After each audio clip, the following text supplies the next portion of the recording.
দারিদ্র্যের হোটেলের মাসব্যাপী ইফতার বিতরণ কার্যক্রমের অংশ হিসেবে আজ নরসিংদী সদর উপজেলার নজরপুরের দরিনবীপুর আল হাশেমি ইসলামিয়া মাদ্রাসায় ইফতার বিতরণ করা হয়।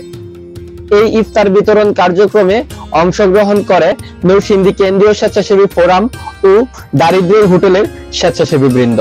উল্লেখ্য, এই ইফতার বিতরণ কার্যক্রমটি সারা রমজান জুড়ে নরসিংদী জেলার বিভিন্ন স্থানে পরিচালিত হবে।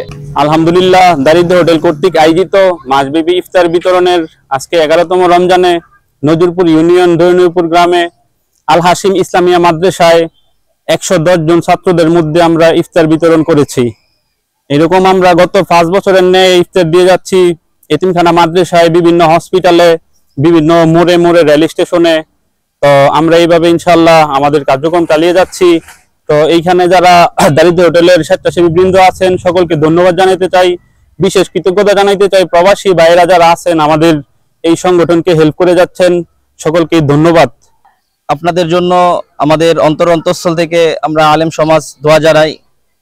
আপনাদের জন্য বিশেষভাবে দোয়া রইল এবং আপনারা যেন এই কাজ ধারাবাহিকভাবে সামনে এগিয়ে নিয়ে যান। আপনাদের কাছে আমাদের কামনা থাকবে এবং আপনাদের জন্য বিশেষভাবে দোয়া থাকবে।